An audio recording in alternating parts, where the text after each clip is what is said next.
Muy buenas tardes a todos y bienvenidos a esta sesión de diálogos corporativos. Como sabrán, el tema que hemos pretendido abordar durante este ciclo de conferencias es el tema de las fuentes de financiamiento empresarial. En la primera sesión hablamos acerca de los créditos bancarios. En la segunda sesión hablamos acerca del mercado de los capitales. Y hoy vamos a hablar acerca de un vehículo que existe dentro del ecosistema bursátil, pero que amerita tener una discusión individual. Y este tema es el de las fibras, los fideicomisos de inversión en bienes raíces. Para hablarnos acerca de este tema, hemos convocado a un panel de expertos en la materia, compuesto por el licenciado Eduardo Elizondo y el licenciado Mauricio Montes.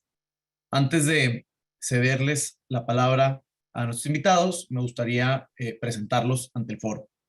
El licenciado Eduardo es director jurídico para Fibra Monterrey y ha estado al frente de los esfuerzos y la estrategia en materia de sostenibilidad para la empresa durante los últimos años. Cuenta con más de 22 años de experiencia como abogado corporativo y transaccional. Fue socio en la firma de abogados Garza Durán Elizondo, asesorando a diversas empresas públicas y privadas, y fue también abogado interno en Axtel y en Grupo Financiero Banorte. Eduardo es licenciado en Derecho por la Universidad de Monterrey, cuenta con una maestría en Derecho Comercial Internacional por la Universidad de Southampton, Inglaterra, y un diplomado de alta dirección por parte del IPADE. El licenciado Mauricio Montes es socio de Canales, cuenta con cerca de 15 años de experiencia y ha desarrollado su práctica profesional en prestigiosos despachos de abogados en la Ciudad de México, así como en compañías multinacionales. A la fecha, Mauricio es miembro activo de algunos consejos de administración de empresas públicas y privadas. La práctica de Mauricio se especializa en derecho inmobiliario, bursátil y corporativo en general. Los asuntos que con regularidad asesora incluyen, entre otros, transacciones inmobiliarias, instrumentación de fondos privados para la adquisición, desarrollo y comercialización de proyectos inmobiliarios, emisiones públicas a través de la Bolsa Mexicana de Valores y transacciones corporativas para distintas industrias y sectores. Mauricio es licenciado en Ciencias Jurídicas por la Universidad Regiomontana y cuenta con diversos estudios de posgrado en materia de Derecho. Muchas gracias a ambos por estar aquí con nosotros esta noche. Les recuerdo a todos que pueden plantear sus preguntas en cualquier momento a través de la herramienta de preguntas y respuestas que aparece en su pantalla y las iremos contestando conforme se vaya desarrollando esta conferencia. Sin más por el momento, Eduardo, te cedo el control de la presentación. Pues buenas noches a todos y bueno, vamos a comenzar con la presentación. Un segundito nada más. Por favor, díganme si ya ven. Bernardo, ¿puedes ver ya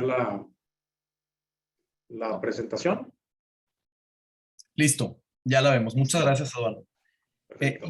Me gustaría de entrada preguntarles, y en específico a Mauricio, que nos platique un poco acerca de qué son las fibras, cuáles son sus antecedentes y cómo su crecimiento ha tenido un efecto en el mercado inmobiliario mexicano.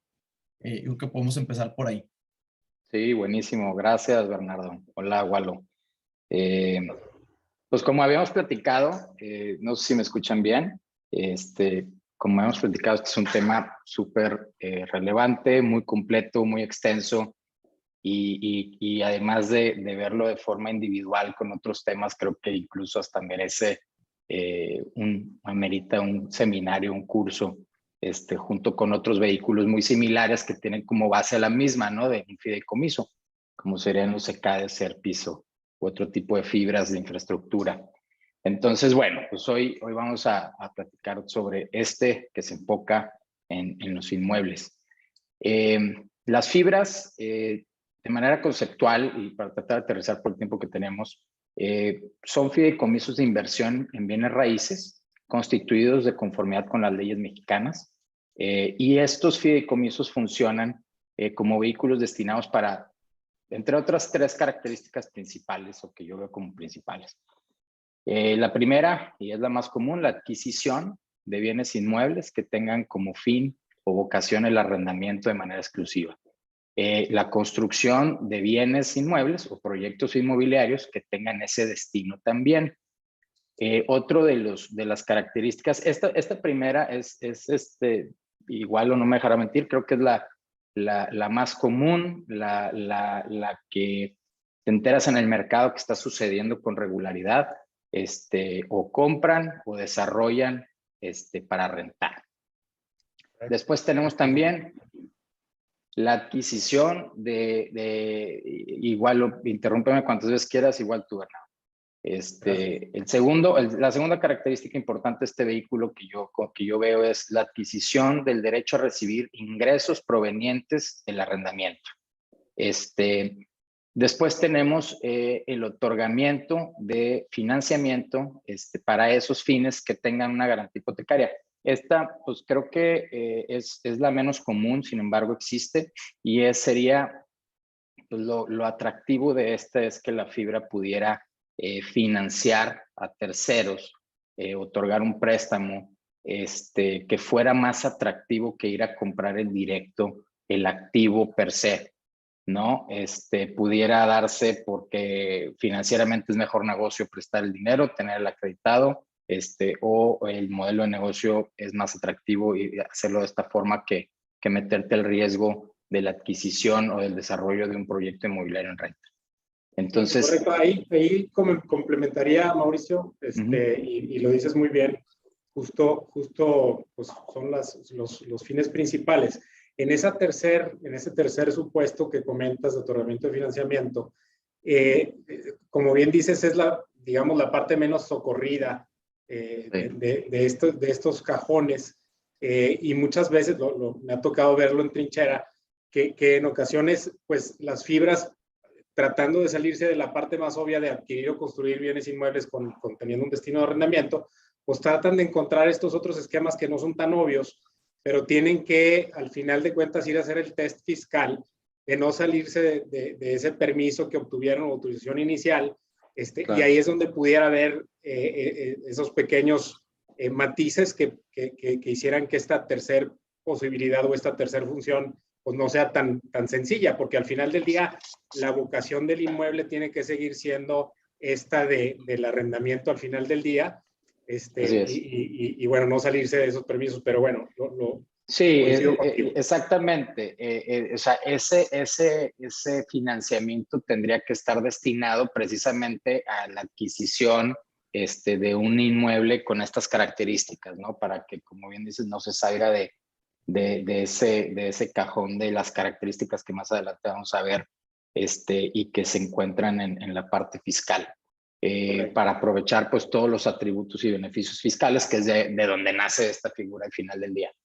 Entonces, las fibras, a cambio de esta aportación de bienes o de recursos líquidos para adquirir estos bienes o desarrollarlos, emite certificados bursátiles fiduciarios inmobiliarios. Estos certificados, pues, son títulos de crédito que representan la participación individual o colectiva de quienes los adquieren.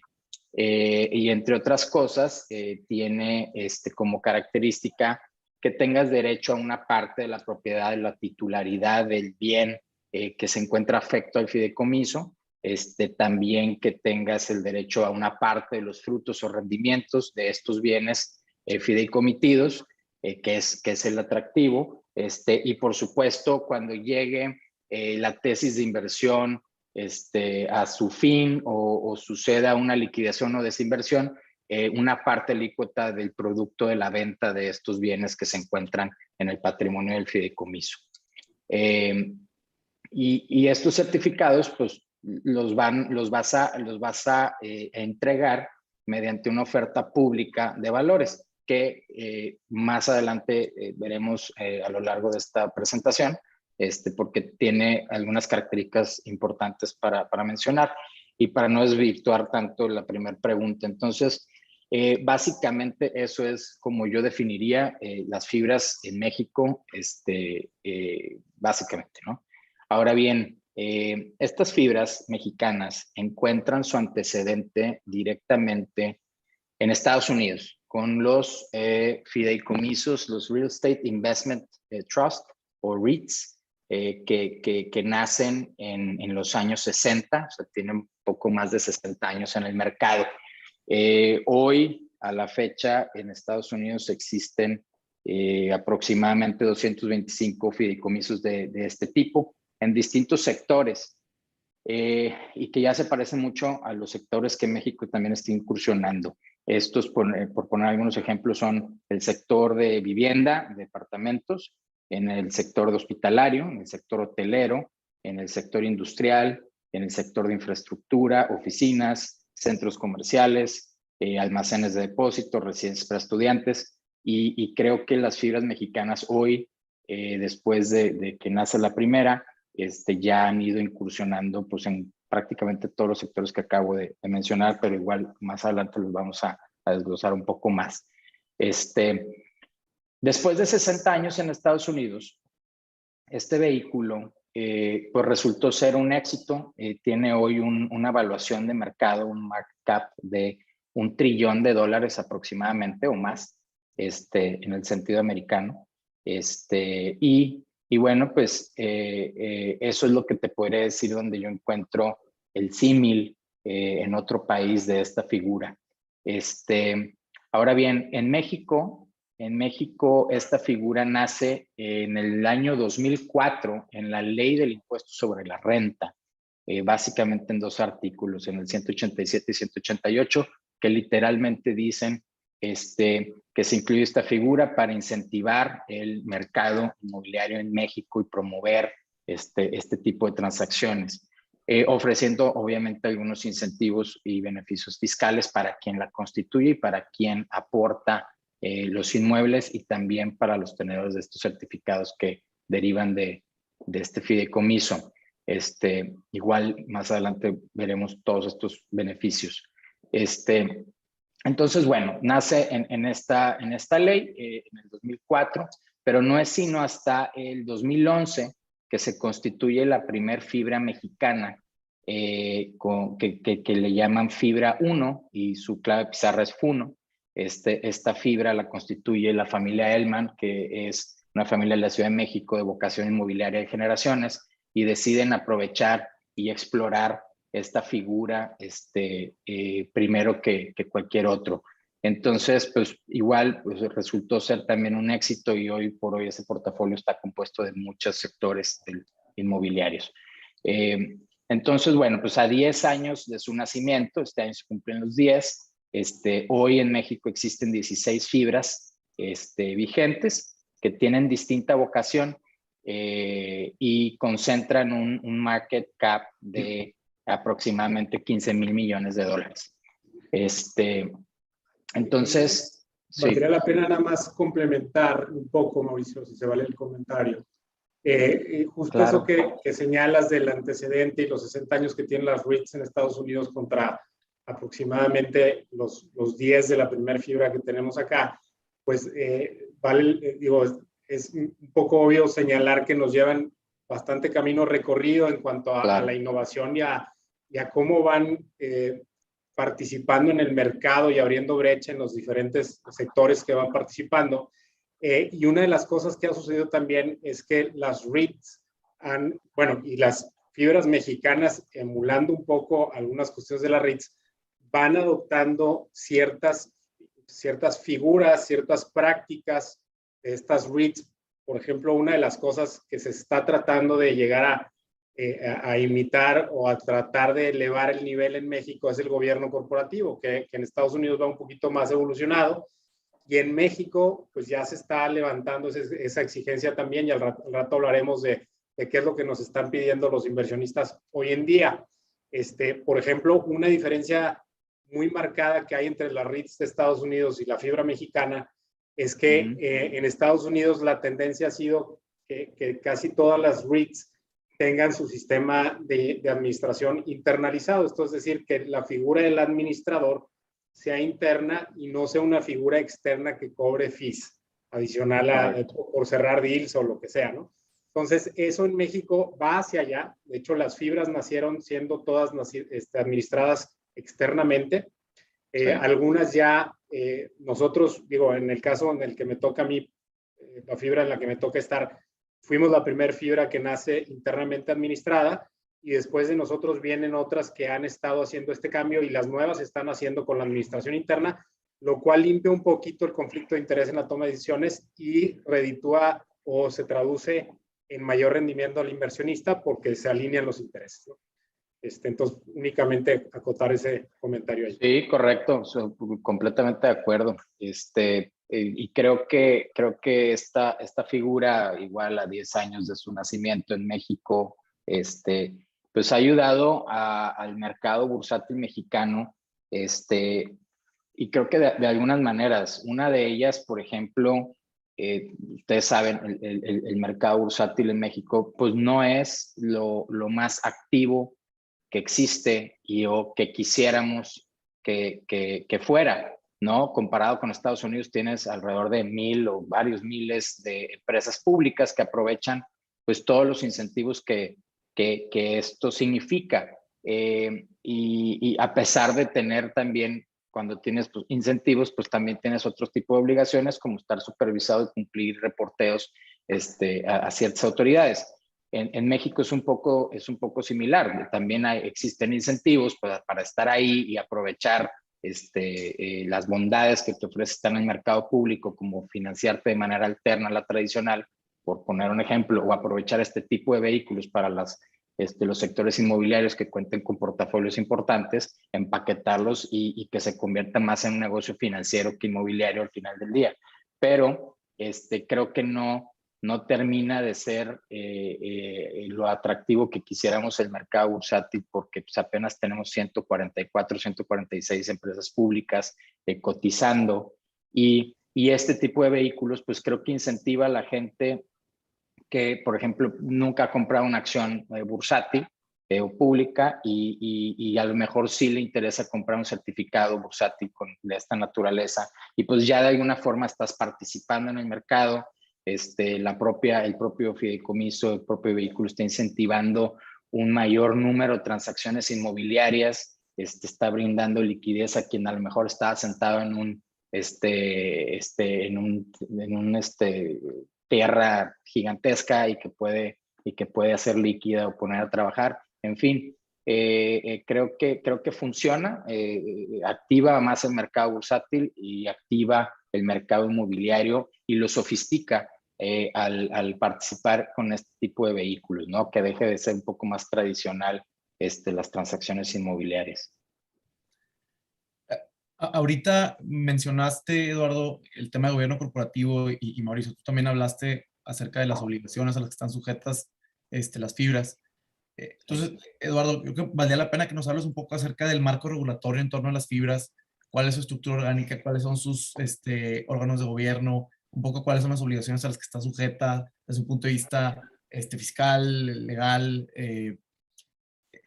Creo que sería un... Mira, en materia fiscal, digo, recordemos que como señalaba hace un rato Mauricio, el drive o todo el sustento de una fibra o la razón de ser, pues tiene mucho que ver con los temas fiscales o los beneficios y los estímulos fiscales, ¿no? Entonces, digamos que el origen de las fibras, más allá de estar en otra regulación, lo encontramos en la regulación en materia fiscal.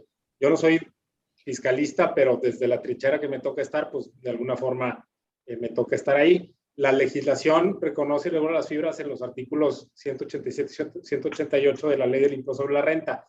Ya mencionamos que su origen es desde 2004, y bueno, la intención era estimular al mercado inmobiliario mexicano.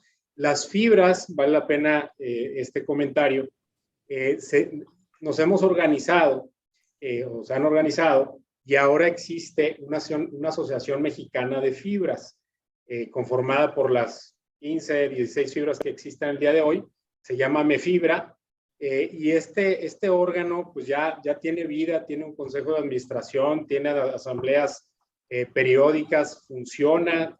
Justo hace menos de un mes, hace 3 semanas, estuvimos en un evento que se llama Fibra Day, donde se invitó a diferentes panelistas a participar y a educar al inversionista, al banquero, a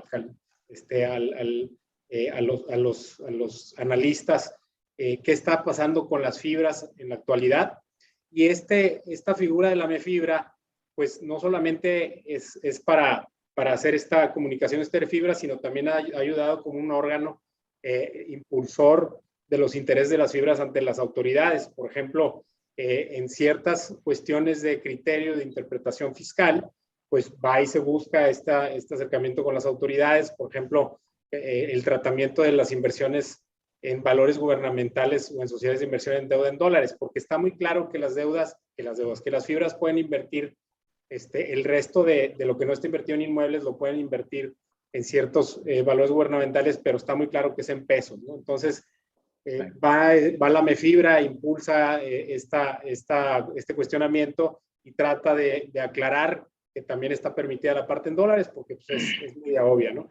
El test del 70% de inversión en activos de inmuebles también genera cierta duda, porque lo que se conoce por inmueble típicamente, pues te imaginas un edificio, una nave industrial y demás, pero estos inmuebles pues tienen una bola de cosas más en que, las fibras tienen una bola de cosas más en que invierten en relación con estos inmuebles, como son su equipo de oficina y demás.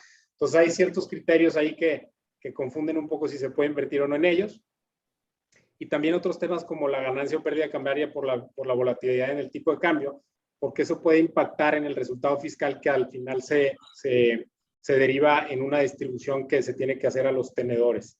En materia bursátil, tenemos a las fibras en el artículo 63 bis 1, donde se menciona que los CBFIs, son los certificados bursátiles inmobiliarios, que emiten las fibras, para estos efectos son emisoras para efectos de la ley del mercado de valores. También está la circular única de emisoras, que contiene una gran porción de las obligaciones que tenemos que cumplir periódicamente, trimestralmente, anualmente. Sin embargo, la circular única de emisoras ha crecido con parches y entonces te regula una bola de vehículos que luego para interpretar qué le aplica a uno y qué no le aplica a una fibra resulta complicado. Una de las cosas que hemos platicado en ciertos foros es que vendría muy bien que cada uno de estos vehículos que existen, como las fibras o la fibra E o los ECAES o los ERPIs, que cada uno de estos tuviera su propia circular y así saber qué es lo que le aplica a todos, cada una de forma general, ¿no?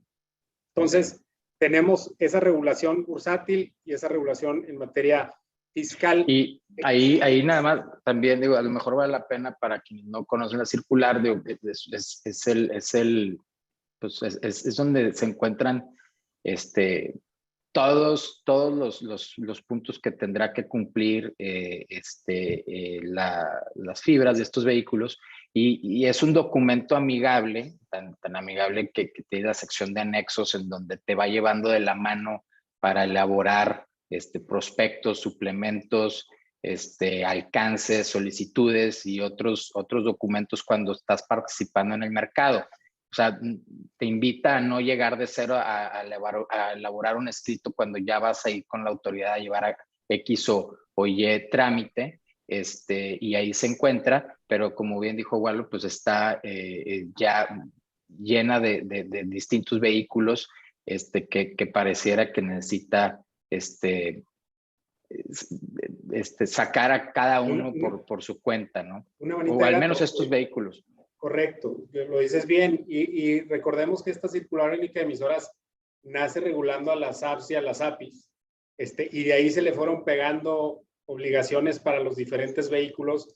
Y entonces ahora esta redacción y estas menciones de las emisoras deberán cumplir con, y de repente te habla de acciones y de repente te habla de certificados. Entonces, tenemos que estar interpretando qué quiso decir el legislador y qué le aplica a las fibras y qué no, y a veces resulta un poco complicado, aunque la práctica, pues ya la práctica me refiero al día a día y la forma de operar y las diferentes interacciones con el regulador, pues nos han ido llevando a interpretar qué sí nos aplica y qué no, pero sigue siendo de repente complicado. Entonces, regresándome un poquito al tema del artículo 187 de la Ley de Impuesto sobre la Renta, los requisitos para calificar como una fibra es, bueno, que ya como ya mencionamos, se trata de fideicomisos, ¿no? Que el fideicomiso se constituya conforme a las leyes de México y que la fiduciaria sea una institución de crédito o casa de bolsa residente en México.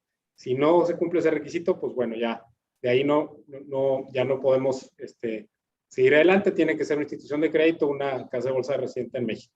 El fin primordial, pues ya lo mencionó Mauricio al inicio, tiene que ser la adquisición o construcción de bienes inmuebles que se destinen al arrendamiento o a la adquisición del derecho a percibir ingresos provenientes del arrendamiento o a otorgar financiamiento para esos fines con garantía hipotecaria de los bienes arrendados. Lo que quiere decir es que si prestas para que al final de cuentas a quien le prestaste tenga estos inmuebles, bueno, para el requisito es que te den una garantía hipotecaria de regreso para que se cumpla el requisito y puedas cumplir con ello.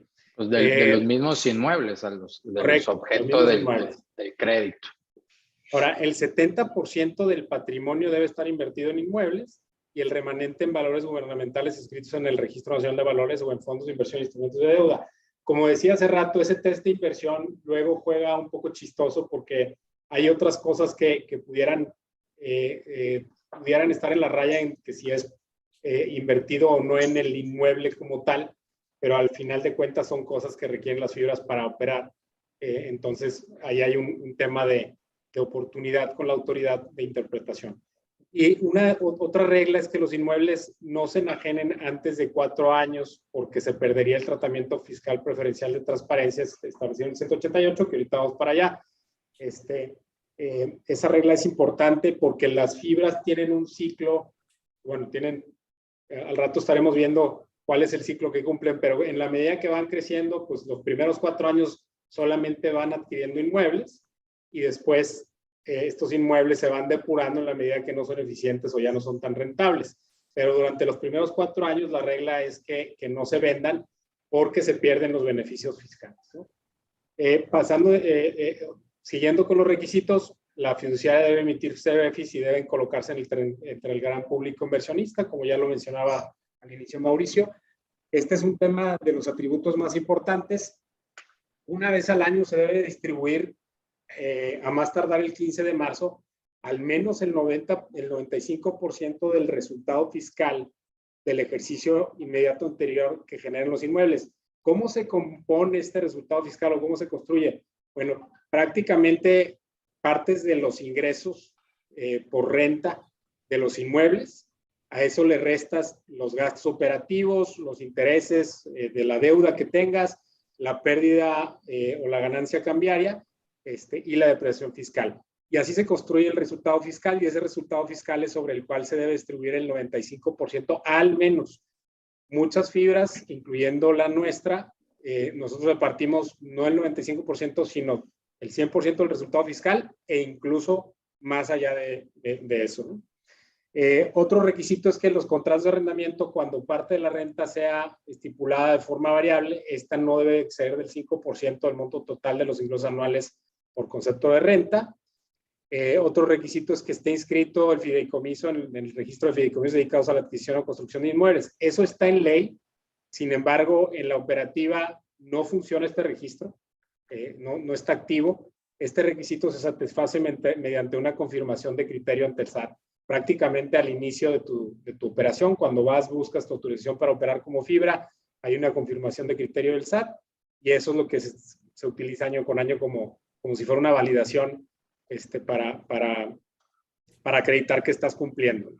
Y por último, se debe presentar un informativo cada 15 de febrero con la identificación de los aportantes de las fibras, los certificados que han sido entregados y la información de los inmuebles aportados. Este es el requisito más reciente que ha surgido en la legislación y es muy engorroso porque las fibras, hablando de la que estoy yo, por ejemplo, que tiene pasaditos 6 años, ya por 7, pues ponerte cuando surge este requerimiento, ponerte a construir quiénes fueron los aportantes y dónde quedó la bolita, como dicen por ahí, es complicado.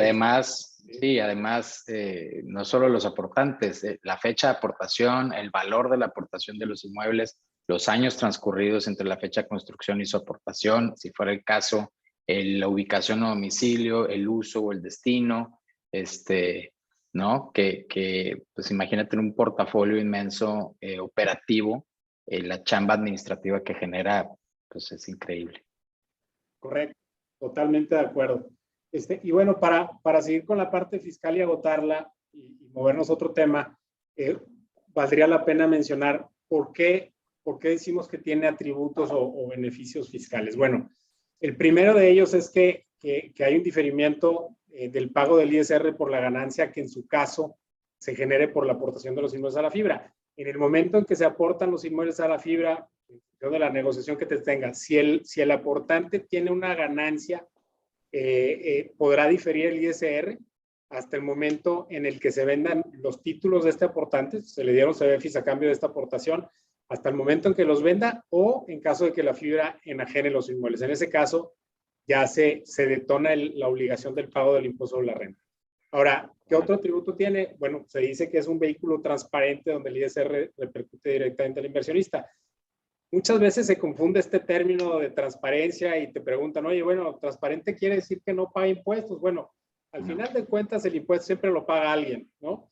Y aquí cuando hablamos de transparencia es que la fibra no es causante del impuesto sobre la renta. Lo que quiere decir es que al final de cuentas el impuesto sobre la renta se repercute al inversionista dependiendo de su régimen de inversión. No hay pagos provisionales ni declaraciones de ICR, pero este atributo para las fibras se pierde si se enajenan los inmuebles antes del cuarto año que les comentaba hace un momento, exclusivamente por lo que corresponde a la utilidad que se llegase a derivar de la venta del inmueble. Ahora, ¿cómo se repercute este impuesto al inversionista? Bueno, típicamente sobre el resultado fiscal que hablaba hace rato yo, que es ingresos menos gastos, menos intereses, menos depreciación, etcétera.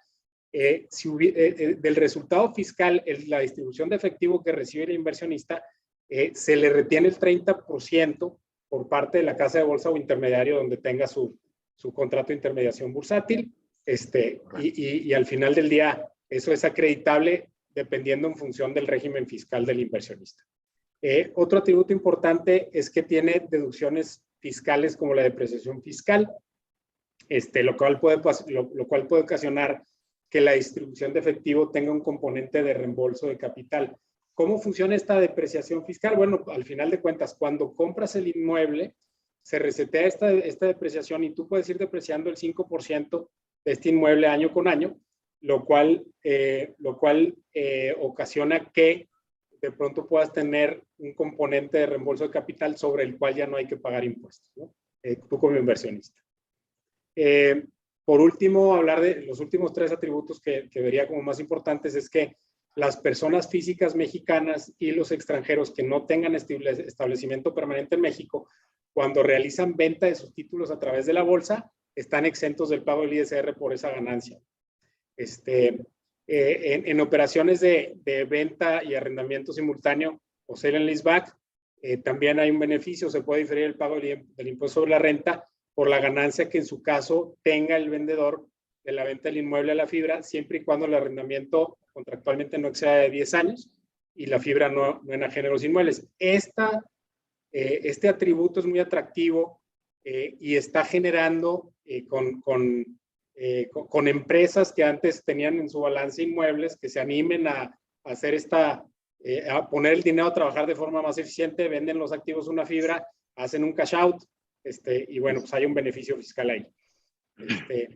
Y por último, hablar nada más de los tres impuestos relevantes para la operación de las fibras, que son pues el impuesto predial, que es un impuesto que se paga por periodos o anualmente, es un pago definitivo y no lo pueden recuperar las fibras.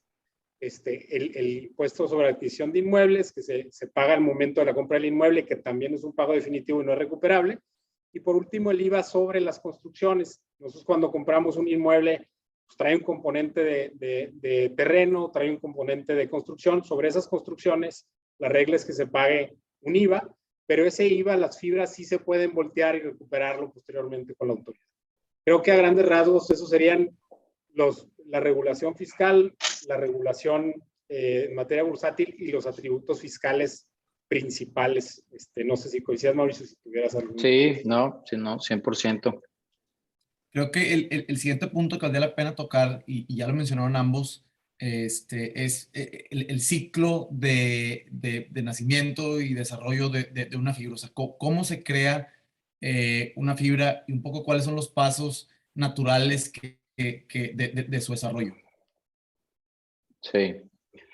Pues mira, para obtener recursos del gran público inversionista, estas fibras perdón, llevan a cabo ofertas públicas de valores, de CBFIs, que para efectos de la ley del mercado de valores son considerados valores. Y aquí es importante mencionar o señalar qué es la oferta pública. Pues, de acuerdo a, como dice aquí el artículo 2 de la ley del mercado de valores, se define como el ofrecimiento con o sin precio que se haga en territorio nacional a través de medios masivos de comunicación, impresos, digitales, visuales, espectaculares, etcétera, a persona indeterminada para suscribir, adquirir, enajenar o transmitir valores por cualquier título. Y quiero resaltarlo porque a lo mejor tú y Bernardo no me dejarán mentir, pero hoy esto está destinado o previsto para aquellos vehículos o emisoras que tengan registrados sus valores y lo puedan llevar a cabo de esta forma.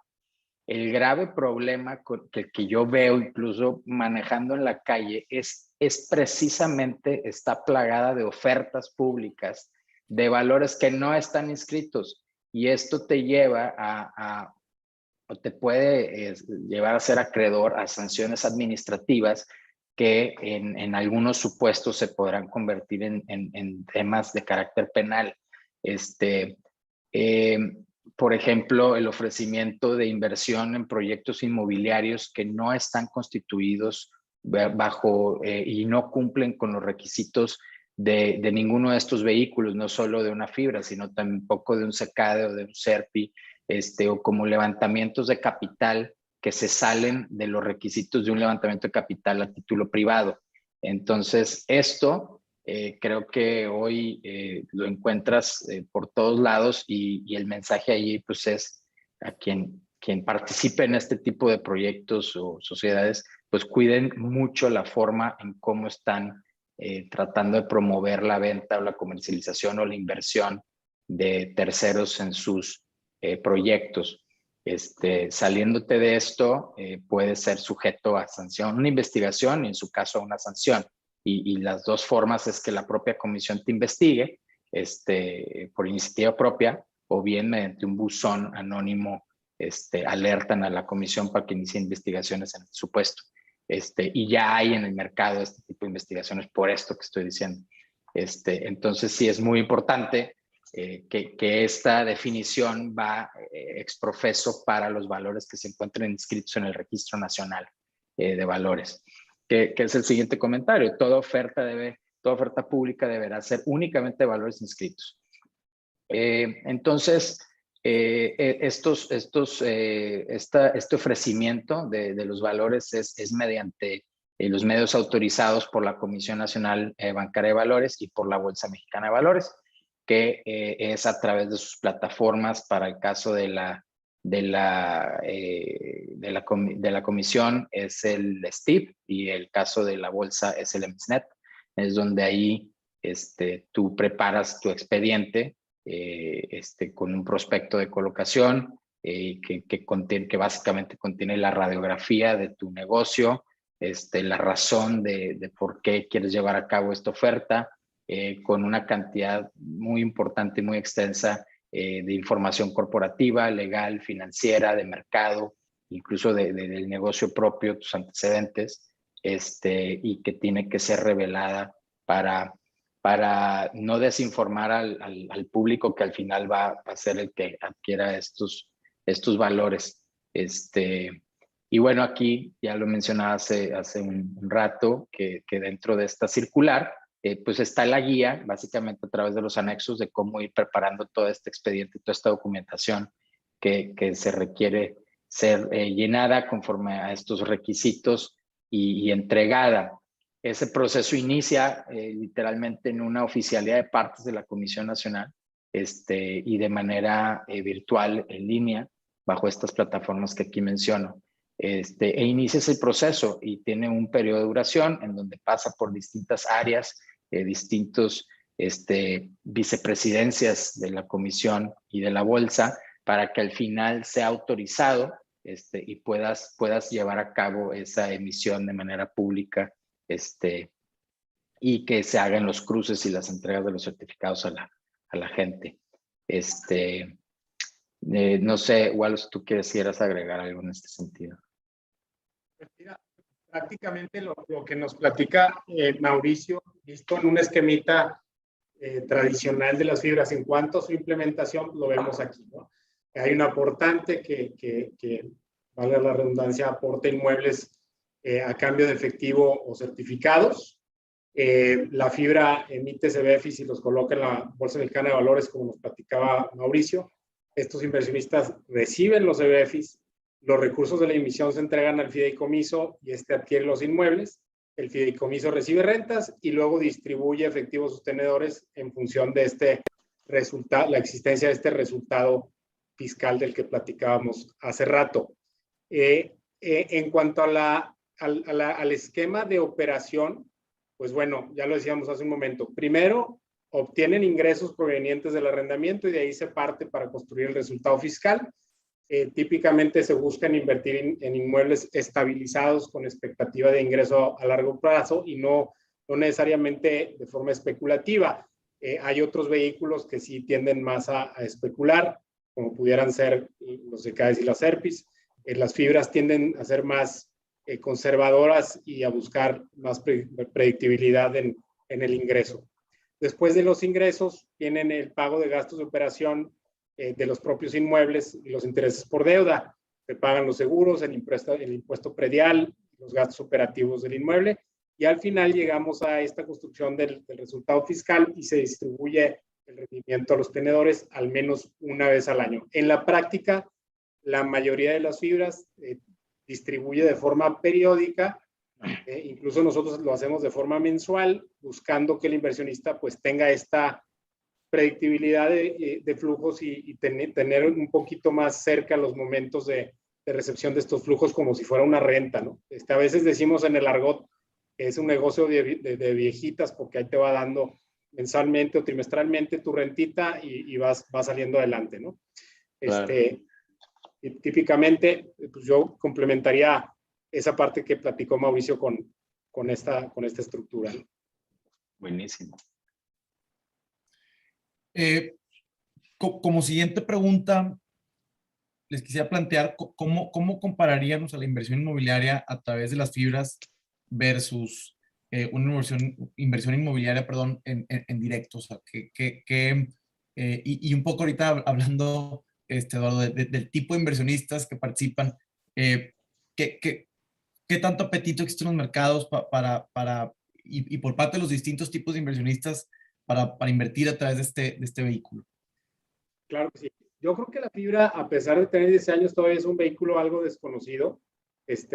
Incluso para los que estamos en el sector, sigue siendo una figura que da para mucho. Sí es una figura definitivamente atractiva, sobre todo para inversionistas calificados o institucionales. Por ejemplo, en el caso de nosotros y de la mayoría de las fibras, uno de los inversionistas principales pues son las Afores. Las Afores es un inversionista natural porque las Afores tienen sus cajones de inversión muy delimitados, tienen permitido solamente invertir en ciertas cosas. Las fibras son uno de estos vehículos en los que pueden invertir. ¿Por qué? Pues bueno, por los atributos que hemos platicado, pero además porque son altamente regulados, porque hay una predictibilidad de flujos, porque tienen que tener mucha transparencia, etcétera, etcétera. ¿Cómo lo diferenciaría yo de una inversión inmobiliaria tradicional? Bueno, pues habría muchas y ahorita Mauricio me ayudará con otras, pero imagínate lo que se hacía antes, ¿no? ¿Qué hacías con tu ahorro? Pues vas y compras un departamento por ahí o unas oficinas, y ahí tienes tu inversión metida, ¿no? Estoy hablando obviamente de la gente que tiene esta capacidad y que, bueno, que va y pone sus ahorros en un inmueble. Pues bueno, tu riesgo es ese inmueble, ¿no? Si ese inmueble no se renta, si le da el sol, si el arrendatario se pela, pues tu inversión ahí está parada, ¿no? Ahora, estas inversiones en las fibras, pues te permite estar diversificado. Y permite todos ahí agregaría en ese ejemplo particular, Walo, toda la tramitología y el tiempo que lleva y el costo para adquirir propiamente el inmueble. Además de además de, como mencionabas, pues los gastos de mantenimiento del mismo, porque ya lo adquirí y el tenerlo o ser propietario de un inmueble, pues tienes también cierto tipo de gastos que llevar a cabo para mantenerlo vigente y en buen estado. Como decías ahorita, pues le da el sol todo el día, a lo mejor no se te rentó un año y estás perdiendo, o sea, te está costando, ¿no? Porque si está en una torre vertical, pues tendrá algún mantenimiento que tenga esa administración que hacer, y eso tiene ese costo, además de poner tu ahorro en el propio título, tiene el costo recurrente o periódico del mantenimiento. Totalmente de acuerdo, totalmente de acuerdo. Y pues lo podemos ver también, un ejemplo que nunca pensamos que se fuera a presentar, se presentó, ¿no? En época COVID.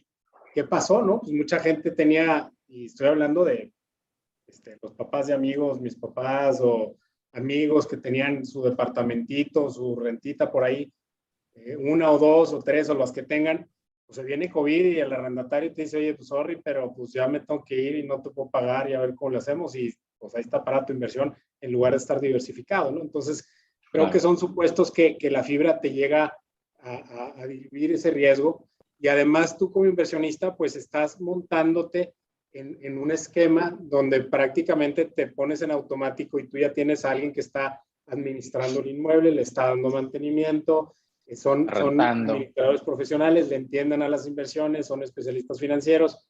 Pues tú ya te estás subiendo a un vehículo que ya trae una inercia, un vuelito. Obviamente, pues la idea es que le escojas bien a dónde le apostaste, pero claro, al final de cuentas, a lo que digo es, a lo que voy es, y a lo que decía Mauricio, es que te ahorra mucho desgaste al invertir en un vehículo que al final del día el subyacente sigue siendo un inmueble, pero te quitó toda esta monserga, tramitología, tiempo, riesgo, y además, etcétera.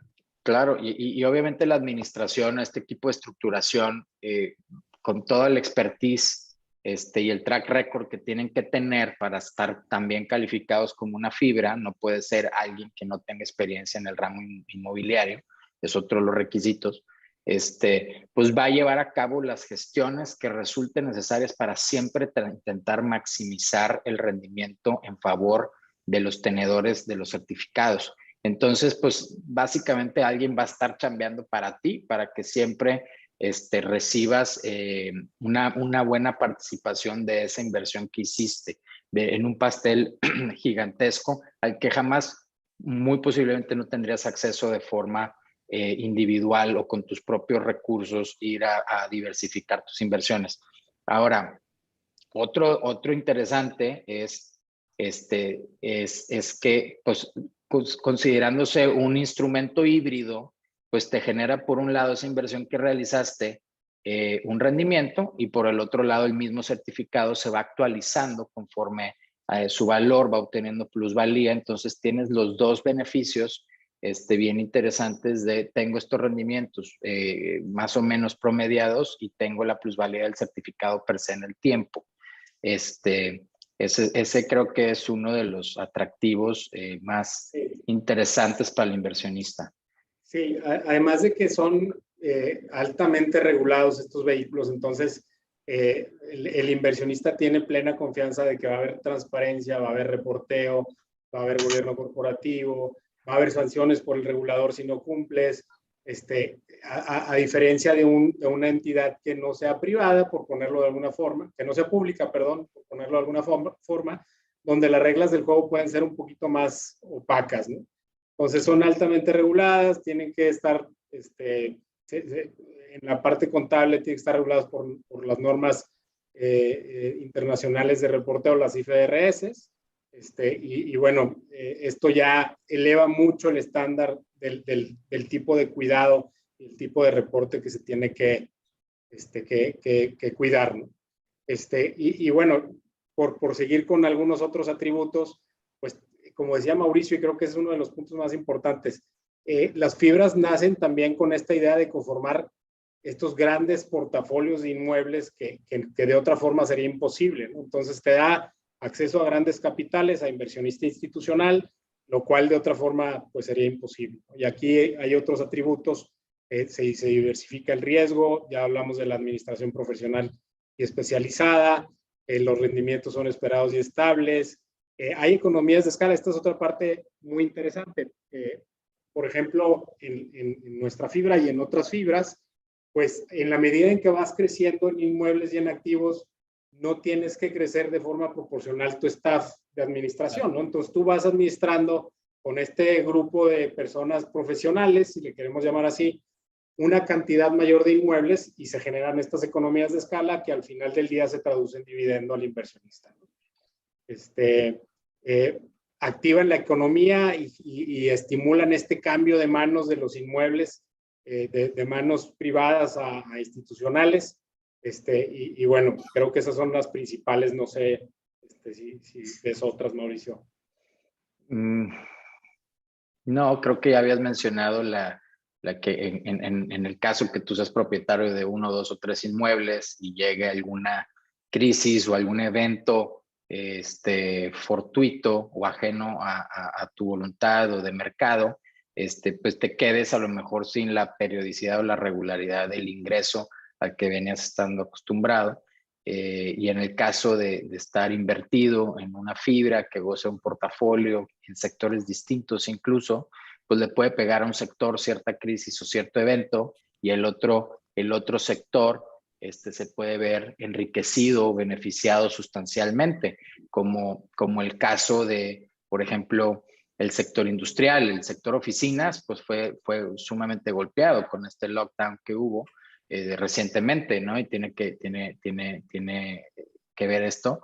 Y por el otro lado de la moneda, el sector industrial vive actualmente un boom inusitado que precisamente deriva de esta misma crisis, que por un lado un componente de tu portafolio se golpea y queda sin pagarte rentas o se va abandonando, o desocupando por ministerio de ley, porque te lo exigió la autoridad, y el otro pues está creciendo increíblemente por la sola necesidad del comercio electrónico, que igual sufre un súper beneficio, experimenta un beneficio en ventas, un crecimiento inusitado y dicen, bueno, que necesito llegar a más zonas geográficas donde no tengo almacenamiento, donde no tengo naves para operar, donde no tengo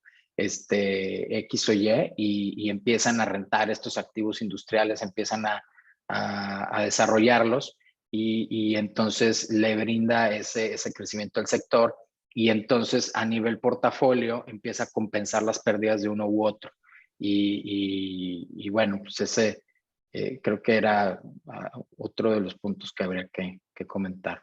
Sí, totalmente de acuerdo. Y ahorita, digo, el tema de qué inmueble resulta o qué sector es más atractivo al día de hoy, pues evidentemente, y acentuado por la pandemia, como lo mencionaste, las naves industriales y sobre todo esta parte logística, pues es la que está ahorita como en boom.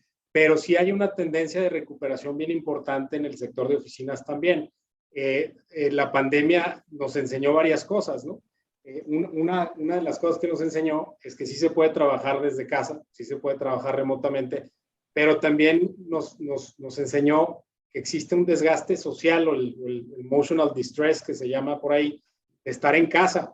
Entonces la gente, pues unos sí están muy acomodados en su casa y están bien y les gusta este sistema flex o híbrido de trabajar, pero hay la gran mayoría que no tiene las condiciones que podríamos tener todos y que la oficina es un asset, ¿no? Ir a trabajar a la oficina, pues tienes clima, tienes buena iluminación, tienes un espacio adecuado, tienes un escritorio, le abres la puerta al compañero y le preguntas en lugar de tener que agendar una sesión de Zoom que te va a consumir al menos media hora por una pregunta de 5 minutos. Entonces, sí hay una tendencia, y ya la estamos viendo muy marcada en Estados Unidos, y viene acá también, de recuperación de los espacios de oficinas. Sí cambia la dinámica, sí, porque ahora es flex y ahora también hay esta combinación con el trabajo remoto, y también va a haber otras necesidades de, en lugar de tener oficinas muy apelmazadas o con mucha gente pegada, pues a lo mejor va a haber más espacios o van a estar configuradas diferente. Los Pero reconfiguras y también te tienes exactamente, que te pones creativo con los esquemas de arrendamiento que empieces a ofrecer a los que sí quieren estar en oficina para no, exactamente. o sea, imposible continuar con arrendamientos tradicionales. Tienes que ofrecer algunos features que fueran atractivos, ¿no? Para incentivar a que salgan de casa, ¿no? Totalmente. Y los propietarios de inmuebles, los arrendadores, pues tienen que ponerse las pilas. Tenemos que ponernos las pilas para ser lo suficientemente atractivos para atraer a esos inquilinos, a esos arrendatarios que están buscando estas oportunidades. Sí, Claro. y nada más o sea, señalar que cuando mencionábamos altamente reguladas, no quisiera que se quedara como en el tono de algo negativo, sino todo lo contrario, altamente reguladas en el entendido de protección y seguridad al inversionista para cuidar al gran público inversionista de invertir en el mercado. No de que fuera un problema participar en este tipo de vehículos y llevar a cabo inversiones ahí, ¿no?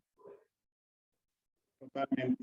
Sí. O sea, que se convirtiera en un tema muy burocrático, no, cero. Basta un contrato de intermediación bursátil y escoges el CBFI que quieras. Y bueno, creo que no hemos mencionado, está implícito, es medio obvio, pero solo para que no quede en el tintero. Obviamente, las adquisiciones que llevan a cabo las fibras de estos inmuebles en arrendamiento, pues buscan, o el target de estos proyectos o estos inmuebles es claramente que tengan o celebrar, o sea, que tengan ongoing o que vayan a celebrar arrendamientos de largo plazo, ¿no? Para poder tú hacer tus corridas financieras y que tu modelo de negocio dé para que tú puedas entregar un rendimiento más o menos garantizado, sin serlo, pero que puedas tener un comportamiento consistente o constante por ese tipo de arrendamientos. Si vas a tener arrendamientos que su plazo es pequeño, no te va a dar la administración para poder ofrecer. Sí, tienes toda la razón, ese es un punto y complementaría con el tema del perfil del arrendatario. Obviamente vas a buscar un arrendatario más estable, que tenga un buen balance, que tenga a lo mejor un garante que pueda entrarle en caso de que batalle. Entonces, esa combinación del largo plazo con el perfil de arrendatario es lo que va a dar esta certeza o predictibilidad de flujos, que al final de cuentas es lo que está buscando un inversionista que invierte en fibra. Sí, el famoso AAA tenant, ¿no? Así es. Que sea súper estable, que tenga una garantía corporativa, que sea avalado por una institución mucho más grande que el que va a ocupar el espacio. Totalmente. Sí. Me quisiera regresar un poco, ahorita ya empezamos a hablar de temas de negocio y traigo un par de preguntas más adelante sobre ese tema, pero hablar un poco acerca de la estructura orgánica de las fibras. ¿Cuáles son las partes que intervienen como para terminar de entender un poco el funcionamiento interno del vehículo? Sí. Está bueno.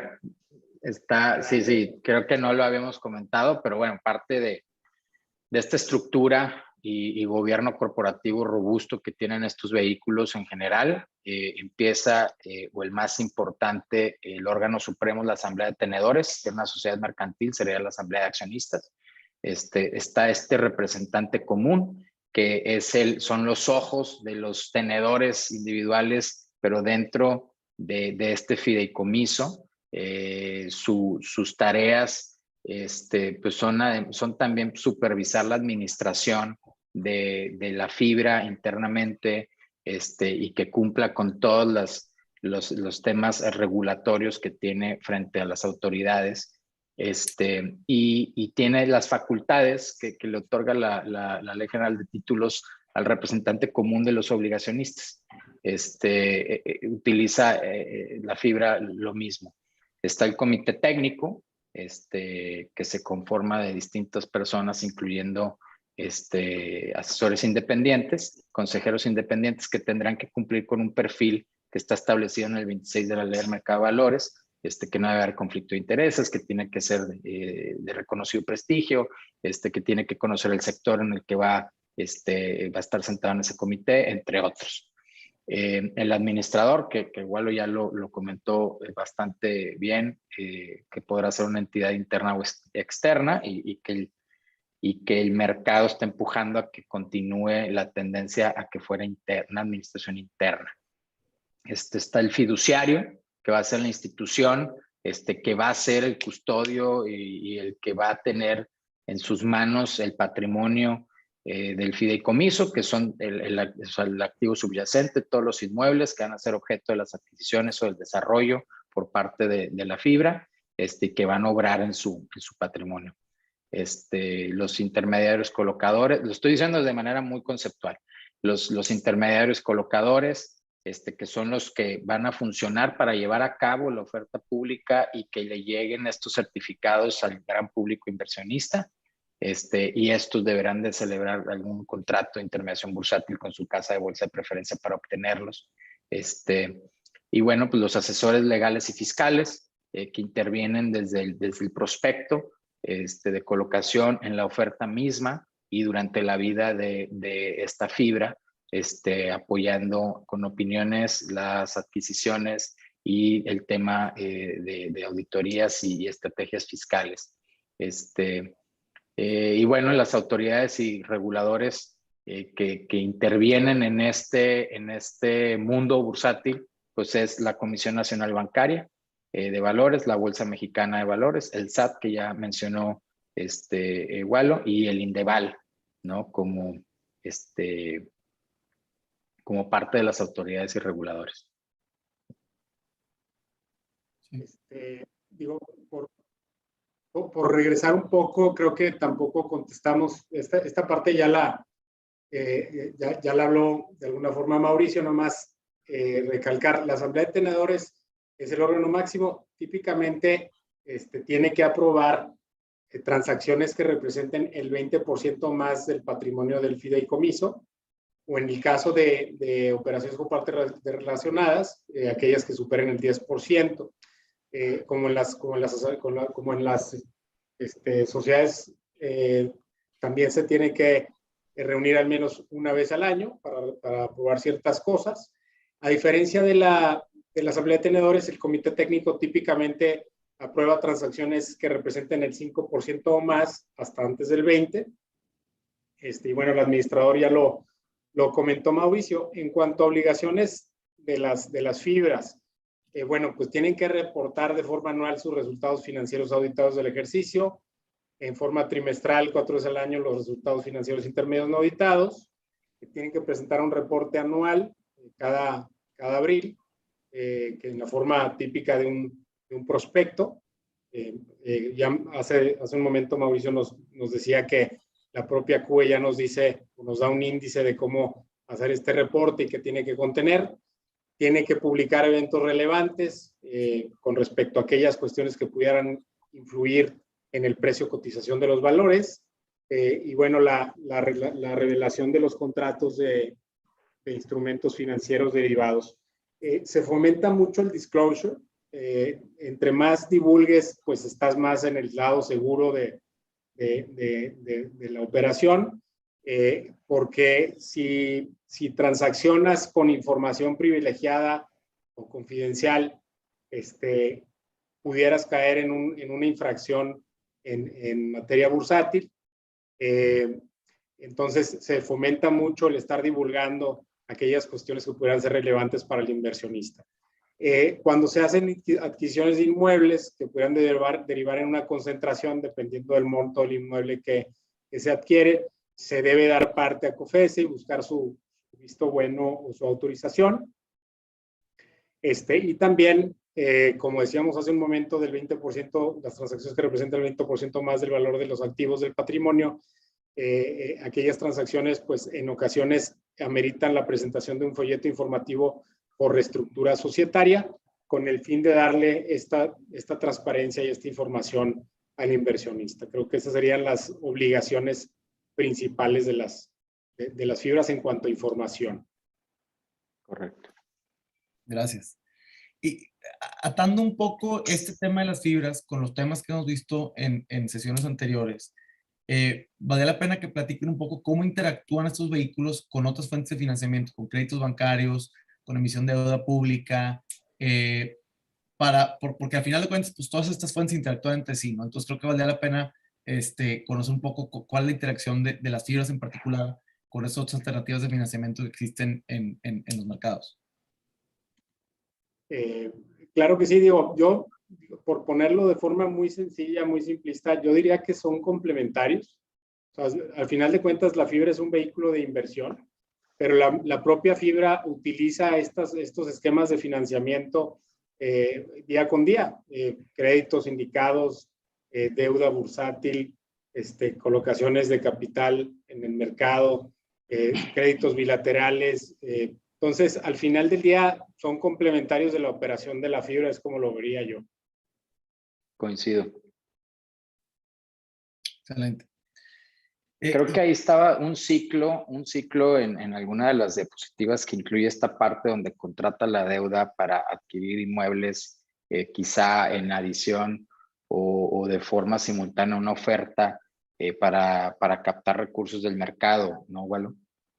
Sí, correcto. El ciclo de las fibras, bueno, se crean y luego va sucediendo que para poder adquirir inmuebles, pues o emites capital o agarras deuda, ¿no? Y al momento de emitir capital y compras inmuebles o adquieres inmuebles, pues se amplía digamos, tu margen de apalancamiento y puedes contratar deuda. Contratas deuda, adquieres inmuebles, entonces tienes más activo, otra vez puedes tener más acceso a deuda o emites capital otra vez y es un ciclo que se va repitiendo. Por eso decimos que las fibras son un vehículo de crecimiento perpetuo. En este ciclo quizás falte mencionar la parte de la venta que decíamos hace rato. Cuando las fibras cumplen un ciclo, luego empiezan a hacer también esta depuración de portafolio y empiezan a vender inmuebles que ya no son tan eficientes o no son tan rentables, ¿no? Entonces habría que encajar en esta fotografía a lo mejor esa parte de la venta, pero al final se va jugando todo este tiempo con coloco deuda, compro activos, emito capital, compro activos, emito deuda y ahí te vas, ¿no? Poquito. Gracias. Creo que eso fue muy interesante comentar. Y regresándonos al tema un poco más de negocio, nos pudieran platicar un poco cómo hablaban de que existen 16 fibras en México, pero cómo está distribuido el sector por las distintas industrias dentro del universo inmobiliario, que creo que sería interesante ver eso. Y también hace unos días publicó el economista una nota hablando acerca de 4 nuevas fibras que van a llegar al mercado bursátil mexicano en los próximos meses. Entonces sería también interesante conocer qué futuro, o sea, hablar un poco de cómo es el status quo ahorita, pero además qué futuro visualizan para el mundo de las fibras, qué tendencias ven por ahí que el mercado va a ir adoptando. Claro que sí. Bueno, en cuanto a las industrias en las que operan, pues ya las de alguna forma se habían mencionado. Están naves industriales, oficinas, centros comerciales, hotelería, autoalmacenamiento, que son prácticamente bodegas. Hay una fibra que se llama Fibra Educa, es escolar. Ya hay otras que están incursionando y estas que quizás son las de más reciente creación o las que apenas empiezan a moverse, que son las vivienderas.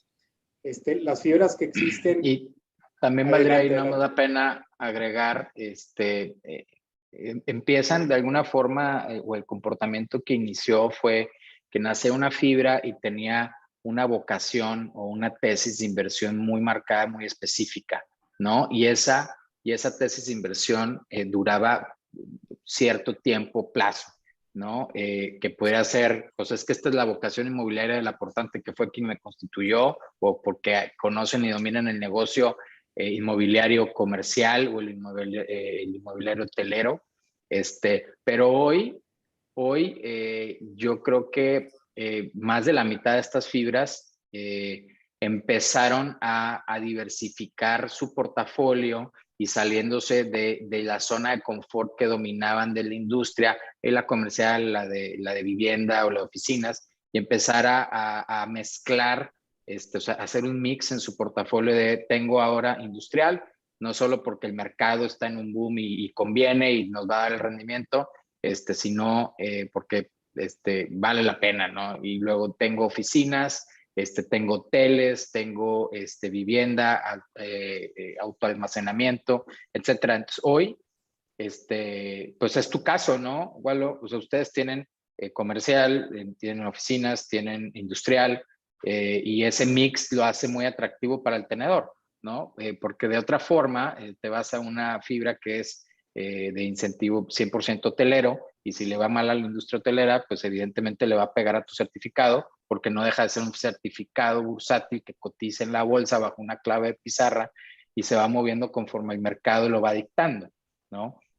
Entonces, y es bien importante entender para los administradores de este tipo de portafolios o de fibras, que cada uno de estos sectores es diferente.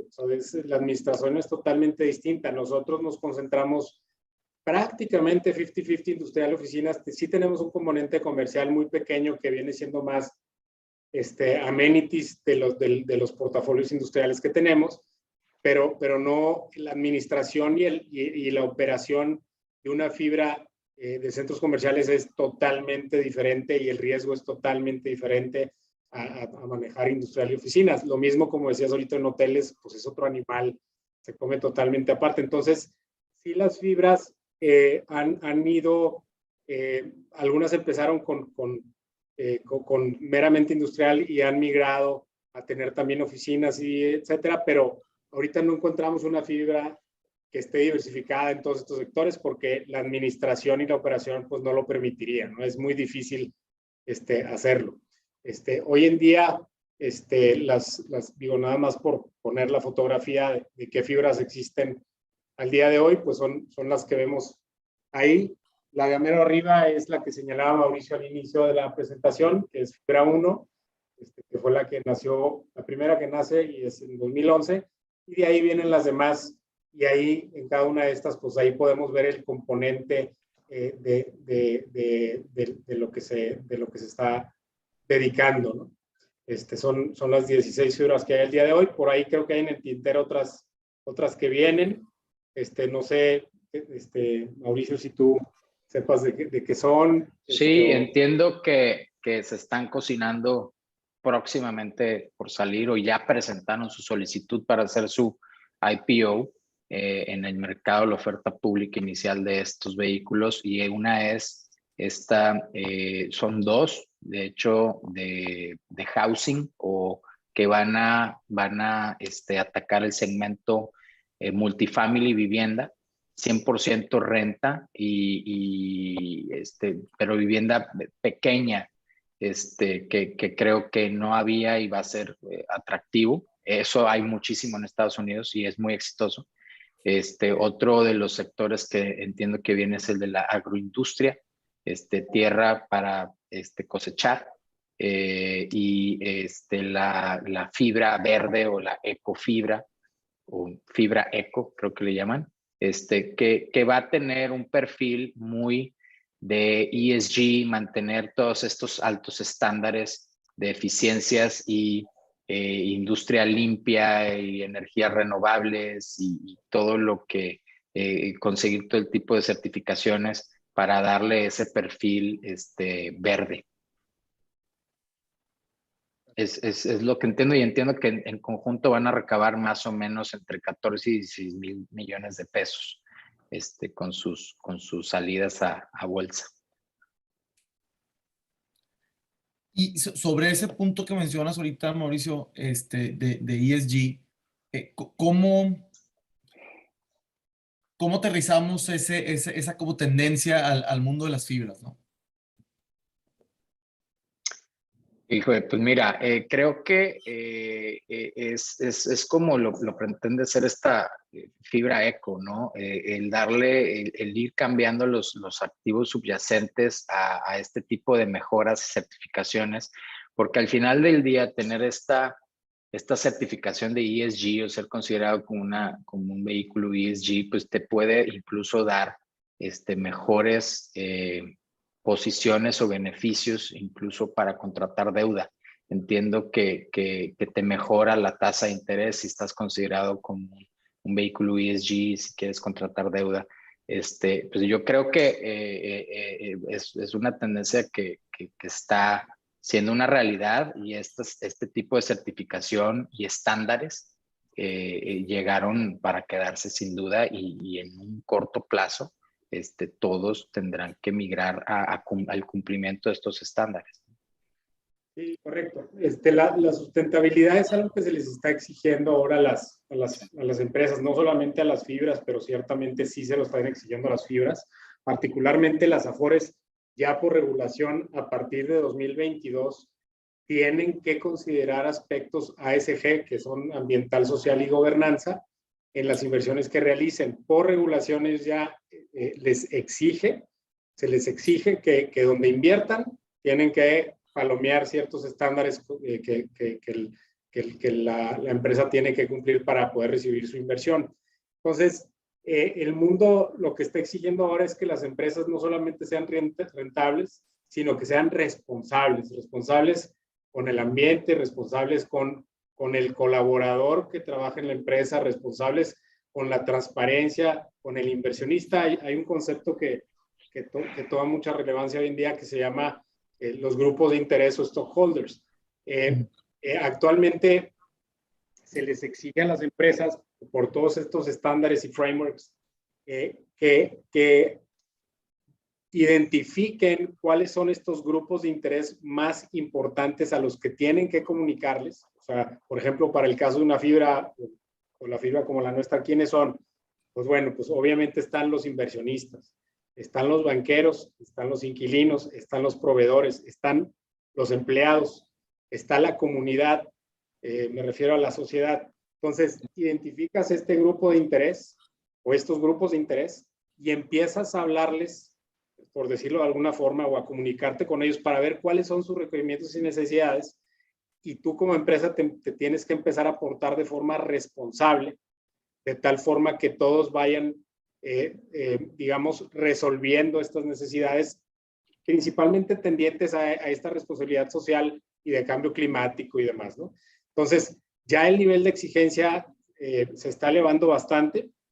Justo en este evento que les platicaba del Fibra Day hace algunas semanas, todo un panel estuvo dedicado, me tocó estar participando en todo un panel dedicado a aspectos ASG en las fibras y en otras empresas. La exigencia de los inversionistas es monumental. El requerimiento de información que se nos está haciendo es un mundo. Ya nosotros en la empresa tenemos un área específica y ya contratamos persona que está 24/7 en ese tema. Entonces, como decía Mauricio, es un tema que llegó para quedarse y la intención es, mucho tiene que ver con estos 10 principios del Pacto Global de las Naciones Unidas de erradicar el hambre, la pobreza, de la equidad, del respeto a la diversidad y a la equidad de género, al cambio climático. Esos son los 10 principios rectores que empujan todo este tema ESG y que va a dar mucho de qué hablar para adelante. Y no solo eso, es un negociazo redondo porque hay asesores, hay calificadores, hay analistas, hay banqueros. Los banqueros ya también, como nos decía Mauricio, pues ya también trae su cuota, ¿no? Ahora los banqueros también tienen que fijarse y tener, digamos, que una parte del portafolio que van a colocar de su dinero, colocarlo en empresas que tengan una vocación con un cierto indicador o KPI, por ejemplo, en materia ambiental o en materia social o en materia de gobierno corporativo. Este es un tema que va a dar mucho de qué hablar hacia adelante.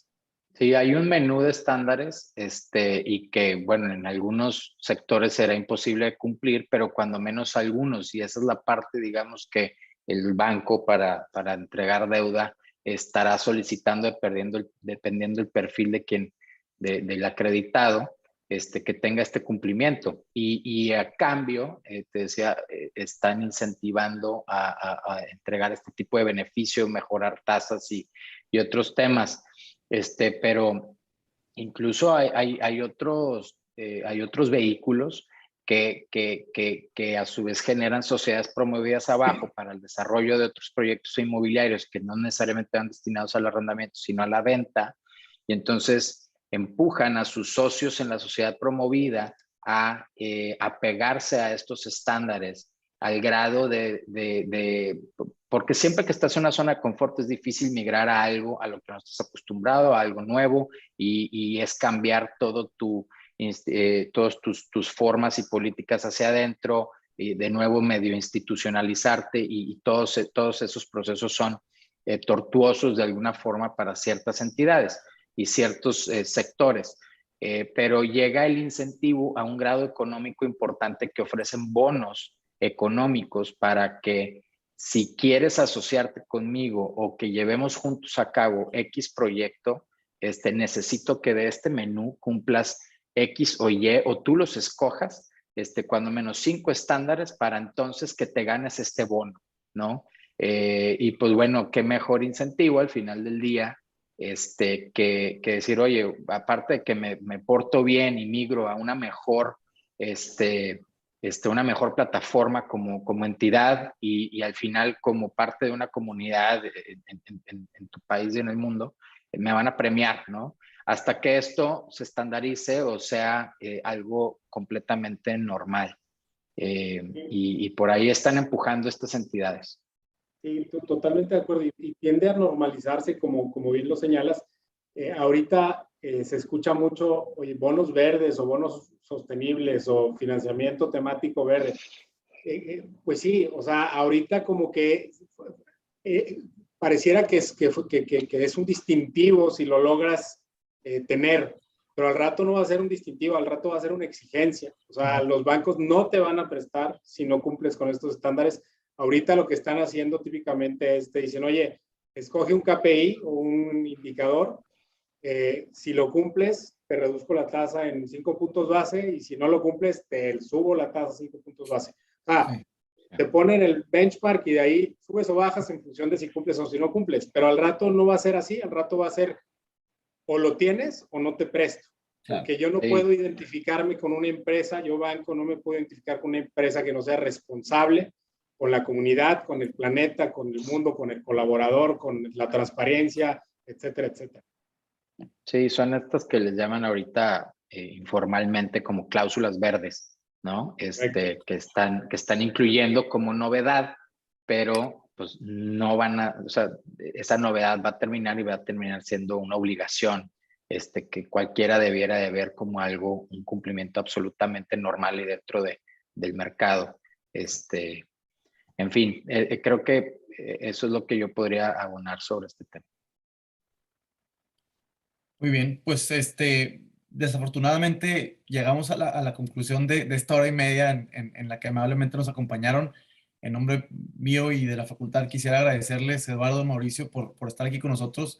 Creo que fue sumamente enriquecedora esta plática. Logramos cubrir muchísimos aspectos en torno a la figura de las fibras, desde cómo se crean, desde su estructura orgánica, las reglas para su funcionamiento, y también pues tocar esta parte un poco de negocios y de la tendencia que ven ustedes dos hacia el futuro para este sector. Entonces, pues nuevamente les agradezco. Muchas gracias por estar aquí con nosotros. A todos los que nos escuchan, muchas gracias también por acompañarnos. Y pues en enero que tengamos nuestra siguiente sesión de diálogos, los esperamos nuevamente. Muchas gracias. Leonardo y Mauricio, también muchísimas gracias por compartir. Un honor y muchas gracias. Muchas gracias por la invitación. Igual, Bernardo, un placer. Encantado. Hasta luego, muchas gracias. Hasta luego. Gracias a todos.